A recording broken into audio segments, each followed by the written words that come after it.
Hi guys, and welcome to my video interviews with the cast of Denton Chikura's new play Nhamo the Manyika warrior and his sexy wife Chipo. It's going to be on at the Tricycle Theatre from the 1st to the 17th of August in association with Tiata Fahodzi Theatre Company.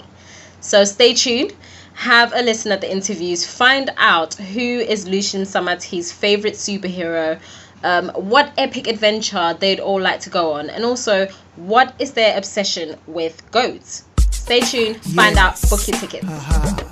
Yes, give thanks. Hello, I am Lucian Samati, Artistic Director of Tiata Fahodzi, and I have a great joy, pleasure, and privilege of being the director of Denton Chikura's first full-length play, The Epic Adventure of Nhamo the Manyika warrior and his sexy wife Chipo at the Tricycle Theatre. I am Anthony Findeo Lennon. I'm assistant director to Lucian, who is a phenomenal, amazing director. I just thought I'd stick that in there. My name is Don Gillet, and I play the narrator. My name is Nyasho, and I am playing Nhamo the Specimen. I'm Tanya Fair, I play Chipo. Hello, my name is Erwin Zaramba and I'm playing Nhamo. Question number one. Who is your favorite superhero and why? My favorite superhero? I think that I have a bit of a thing for Batman, if I'm honest. I think there's something, perhaps it's sort of the ninja samurai mystical side of things, but I've always kind of liked Batman.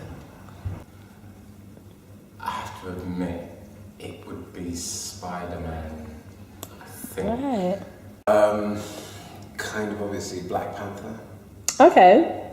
Not obvious, but I get it. That's the thing. Everybody's like, who's Black Panther? Black Panther. Black Panther. I know Black Panther, yes. The leader of the Wakanda tribe. Yes, Kenyan. Kenyan. My favourite superhero is Ant-Man. Well, if you know your superheroes, then Ant-Man is the size of an ant, Okay. but very powerful. You know, he still has the strength of a man, but it's all condensed Oh, actually, I think I know into an ant. I mean, but ants can carry like 10 times, 20 times their weight, so they're pretty strong anyway. So Right. it's a man ant. It's an ant. He's the size of an ant, But he's a man. but he's a man. Kind of mat. Second question. When I say Africa, what's the first thing that comes to mind? I'll give a sort of metaphor example. It's like that relative in a family that you can't get to grip with. That's all I can say really. You know, you just don't get them. Yeah. But you love them to bits. But you know, if they invite, when they invite you to their place for a birthday or whatever, you kind of like, oh, you know, you think twice about going there. Power. Yes. Okay. First thing that comes to my mind is cradle. That's the word that comes to my mind. Cradle. Cradle. Civilization, humanity. Lots of things come to mind, but one of the main things that comes to mind is there's a bird. Do you have a bird in the morning when you wake up in the morning? Yes. And the sun comes up and it goes. Gurr, Yeah. Yeah. that reminds me. That's the one thing I think of. Okay. Good food. Sadza. Nemuriu. Nice.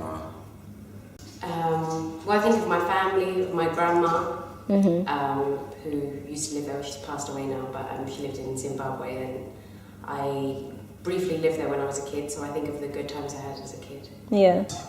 It has formed me and shaped me. I mean, that all sounds very grand and almost, bordering on being cliche, but, being raised in Zimbabwe, Tanzania, a little bit in Malawi, it's those countries, those people, those languages, my languages have shaped me.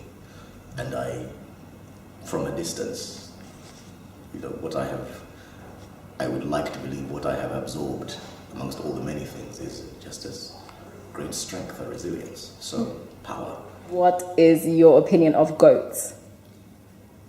Well, I'm going to be controversial here, but I think goats are the best, probably the best meat in the world. Yeah. I mean, back in Rwanda, it's a very popular meat, and it is delicious. Did you have any goats? Yes. Okay. Yes. Speaking of goats, I did. Well, it was quite traumatizing because we did have a goat, but I wasn't aware as a child that we had the goat for the purpose of later eating him. Yeah. So when he was killed, I was very, very sad. But I do love a curry goat. I'm going to be honest, I don't really know a lot about goats. All I know is a couple of memories from secondary school. Not that goats went to my school. What I mean is, whenever the subject of a goat must have come up for whatever reason, I remember hearing that they have horizontal pupils. Yeah. I remember, for some reason, me being taken aback at that, or wondering how do they view the world, and then a mate of mine saying, no, it doesn't necessarily change your view on the world. Anyway, yeah, they have horizontal. Now, at the risk of offending everybody, mostly the RSPCA, I have, for some reason, I have a general antipathy towards quadrupeds. Okay? Goats used to freak me out, and they still do. And it's primarily because of the fact that their eyes on the side of their heads, which I just find freaky. Okay? It's freaky. I know there are a lot of people out there who love animals. I'm just telling you like it is. Okay? They just don't look like they should. I feel sorry for them more than anything else. Do you know? It's sorry in a way where they're looking all scrawny and they might just sort of reveal these really nasty, sort of sharp teeth or something like that. There's the sort of animals that will come for you in your dreams. Do you know what I mean? And you will never be able to shake them out of your head. If you were to have an epic adventure of your own, what would that be? I think I would say I'd love to go around the world eating all the food the world has to offer. I literally thought you were going to say eating all the goats. Eating all the goats in the world. An epic adventure of my own would definitely involve time travel. Okay. So to be back in time. Okay. You know, so specific things that I'd like to put right, if I could. You know, when it was going off the rails, what I could do to stop. But then you change the present. That's absolutely right. I'd be just a happier, a more stable person now if I could have averted what happened at that time with that teacher. I think that I would like to slip into another dimension, into a parallel universe, go beyond the cosmos. I want to see what's out there and beyond. I want to go into what is intangible. On that note, what would be the title of your life story? Lucian, a life backwards. I have to kind of admit that I've already got that. You've actually got a life story titled? Well, many moons ago, I was working on a film. I was acting in it. Yeah. And Colin Salmon was in the trailer already. We were shooting in the same film. Yeah. And he remembered who I was and remembered the story he'd heard about me. And I started talking to him about it, quite intrigued at the way that he thought on my behalf about this story. And he even already had the title. And I said, oh, so what's the title? He said, it's The Journeyman. And it made sense to me. And if anyone knows me personally, you'd kind of understand why it's The Journeyman. But yes, if I had a story, it would be called The Journeyman. It wasn't me. I take you do a lot of things wrong then. And there's a difference between doing things wrong and being in the wrong place. Okay. And being, you know, confused. If there's been a confused situation and mistaken identity. Yeah. That's what I mean. So it wasn't you? It wasn't me. It wasn't me getting blamed. Why is it always me? Why, just because I'm at the back of the class and you hear a noise, why do you look to me? Just someone farted. It was why me? Next question. What or who is your biggest inspiration? My kids, without doubt, my children. Just you know, you can't, you know, I get slightly, I well up slightly. But you know, you I think most people who are parents, when they enter the world and you suddenly go, wow, okay, I have to make this work because of them. Everything, every dream I've dreamed has to come true because their life depends on it. Yeah. So my children, obviously, my lovely other half, who continues to just be inspirational and solid, whilst I fly off conquering dreams and attacking goats. And Stevie Wonder. There's no specific person. I mean, there are many, but when I actually think about it in terms of how I operate as a person, I think sport champions are my inspiration, whoever they are. But you know, I'm not talking just sports professionals. I'm talking the champions, the ones that are on top of their game, and it's their work ethic, it's their dedication. But it's a woman at the moment by the name of Felicia Rashad. I met her a few moons ago working on Cat and Hot Tin Roof, and she very graciously gave me a lot of her time. But whenever she was in her dressing room, there would often be a moment where she would just invite me and allow me just to talk with her about anything, everything and anything.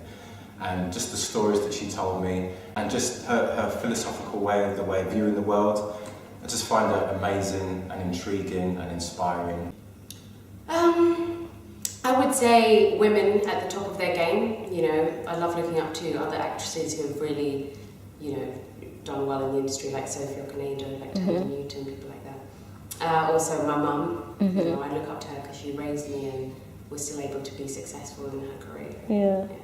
Because there's a lot of people, but I ultimately had to go for, it was a no-brainer, Mr. Patel.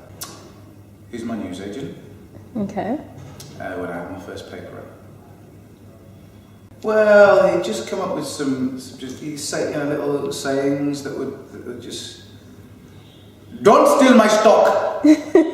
I will kill you. That kind of thing still stays with me. You know, don't steal my stock. I will kill you. I mean, I've kind of lived with that mantra a lot. You probably think it's just on the surface, don't steal my stock, I'll kill you, but there's more to it than that, and so he's a big influence. Describe the play in 4 words without using the word epic. Hilarious. Ooh!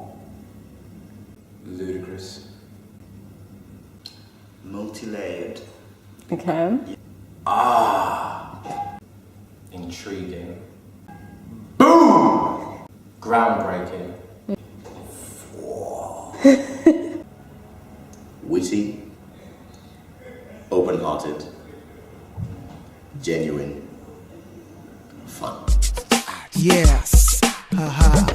Yes, we give thanks.